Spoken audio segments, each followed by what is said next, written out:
let's talk Szechuan sauce. Yeah, right. I can hear all of you sigh at once as you slowly move your mouse towards this video before letting out a collective and disappointed guttural yell. That belongs in a museum! But my curiosity got the better of me, and since I paid $117 stinking dollars for this, let's just go on ahead and dive down into that inevitable oral history lesson that always starts out sounding the same. Rick and Morty is currently one of the trendiest things on TV and arguably all of Western media. The animated sci-fi family comedy started airing in 2014 and has slowly climbed its way to mainstream success, elevating the cult station Adult Swim to a revolutionary level of relevancy. As is the case with most things that become loved by a large group of people very suddenly, the show has become quite controversial to some of those who have arrived late to the party. I think that the early appeal of Rick and Morty was that it was nearly quaint in how nihilistic it was. It coupled a sitcom-heavy obsession with maintaining a status quo with an enormous vision of how sci-fi concepts could come to function.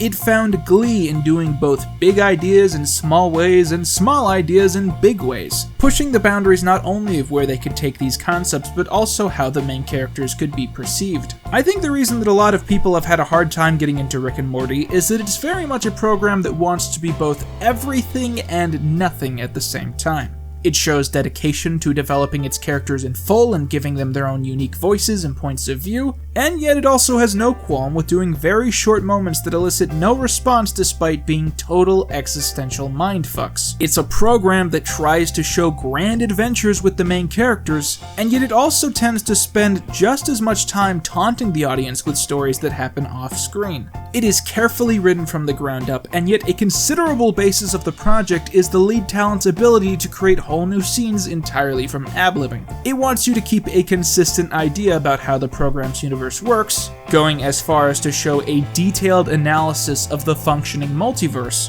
and yet it also continually has characters lean onto and occasionally glare through the fourth wall. And to many of the program's detractors, all of these elements mixed together make Rick and Morty seem both pretentious and lazy, which is quite the odd juxtaposition. It's for this that many have started to use a notorious copypasta about how anyone who doesn't like the show doesn't have the IQ for it. If you want to read this copypasta, you can scroll down to the comments where 5 or 6 of the top posts will be people doing variations of it. Personally, I think Rick and Morty is a great show. The writers have done a fantastic job of creating something that can be viewed without catching up, while still allowing the characters to evolve on a week-to-week basis. It's fun to watch in short sessions, but you can still get addicted to seeing what comes next, to the point that it's upsetting that the show doesn't come in larger doses. Now, frankly, one of the reasons that the show has faced such harsh backlash from new viewers is that its fanbase often does a very odd job of responding to some of the content. Look at Pickle Rick, an episode that should appear as an illustration of how far out of his way Rick will go to avoid trying to better his mental health or his family's relationships. Instead, all most people know about the episode is Rick screaming about being a pickle, something purposefully unfunny to the extent that the whole point of the scene is just for Morty not to be entertained. Weirdly enough, if you just watch the show on your own and then you never seek out the communities that react to the episodes, you'll likely never feel or notice any of the problems that I've mentioned.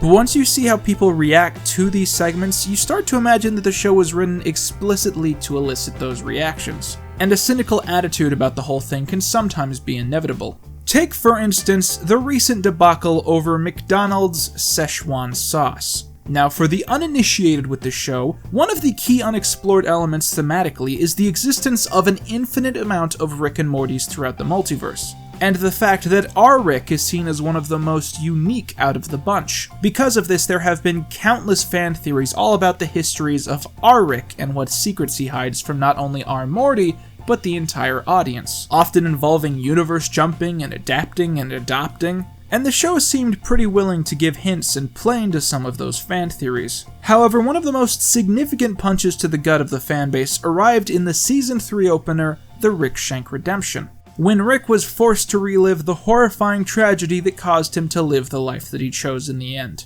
Perhaps to avoid being forced through this, he at first makes a stop at McDonald's, as it is his only chance to get another taste of the limited edition 1998 Szechuan dipping sauce, created by McDonald's to advertise Mulan. And then they got rid of it and now it's gone. This is the only place we're gonna be able to try it is in my memory. Rick, you're doing this bit while your brain is melting. Later, we see the origins of his character, when his beloved daughter and wife are killed by one of his dimensional counterparts and he invents his portal gun to seek out revenge. There's only one problem, that being that it all turns out to be a lie, a narrative that Rick invented to trick his captors. This means that none of what we have been shown is the true justification for why our Rick acts the way that he does. And at the end of the episode, Rick begins a lengthy rant at a very confused Morty, where he proclaims that while most of his origin story was obviously fabricated, the part about McDonald's Szechuan sauce was not. I'm not driven by avenging my dead family, Morty. That was fake. I'm driven by finding that McNugget sauce. I want that Mulan McNugget sauce, Morty. That's my series arc, Morty. If it takes 9 seasons, I want my McNugget dipping sauce, Szechuan sauce. It's a fantastic play on the audience's expectations to suggest that they might understand Rick's background a little more, only to reveal that his only real motivation was that he loved an outdated dipping sauce so much that he started adventuring just out of the off chance that he might run into it again. One particularly tantalizing fan theory is that the Mulan Szechuan sauce is also why Rick is constantly drooling during his adventures, because he is always thinking about that sweet, tangy teriyaki dipping sauce, no matter where he is. Now, in the real world, the hunt for this dipping sauce started the moment that the episode had finished airing, leading to cartoonishly high eBay bids, attempts to recreate the sauce using vague guesses, and strangely enough, McDonald's themselves trying to profit off of the craze. I think one of the most surprising things about how Rick and Morty has affected culture is just how quickly mainstream companies have felt totally comfortable with using the iconography of the show in their branding. Let's not beat around the bush. Rick and Morty can get very dark very quickly. In the past, showing attempted and successful suicides, stadium-sized orgies with people not in control of their own bodies, murders on a level that can only be measured in whole universes, and at least one attempted rape scene. Rick is a foul-mouthed, unapologetic, psychopathic monster who happens to be very good at selling real-world products. And I think that's another level to why the franchise has been so off-putting to so many people. That it somehow tries to be an edgy program meant to appeal to those looking for something outside the box, while also being crafted flawlessly to appeal to advertisers. Come on, Rick, it's 3 in the morning. Well, why do you keep selling us out? Need bear gloves, swagger, and pure sport. Had a reference to Szechuan sauce originated in a show like Family Guy, McDonald's would not even have blinked and certainly would not have referenced the show in any way, yet when Rick and Morty name drops them, they immediately see it as a possibility to get some recognizable art on their merchandise. This led to them going out of their way to supply the infamous sauce in slow waves. First by giving cases of it to Justin Roiland and other selected recipients, and then by announcing a limited edition run of the sauce to be brought to selected locations for one day only. And it was hell.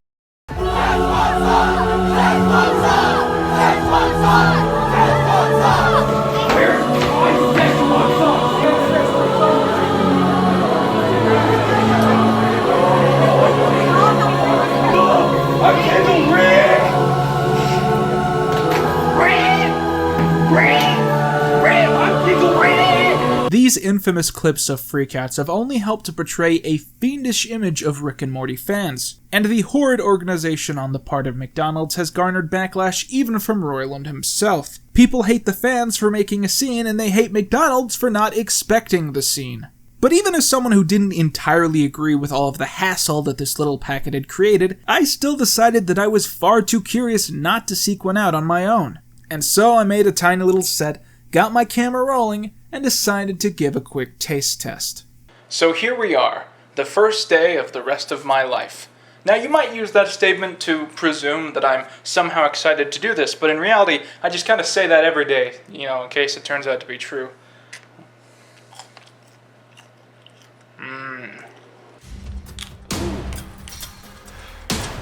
Bon appetit.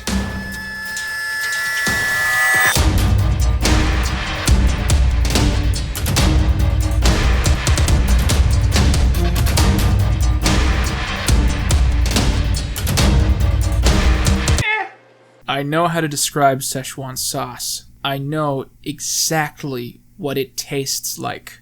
So sometimes whenever it's my job to cook something, I'll get a package of hamburgers with the intention of doing something clean and simple. But to add a little flavor to the mix, I'll take out a metal mixing bowl, which I will fill slightly with a combination of Worcestershire sauce, soy sauce, and whatever is sitting around in my kitchen. After I mix that, I let the patty soak before putting it on to cook. But right before I go to wash the sauce off my hands, and as I'm heading towards the sink, I take a little lick of my thumb. It gives me an odd buzz, and that unique taste rests on my tongue for the following minutes as I prepare the real parts of dinner.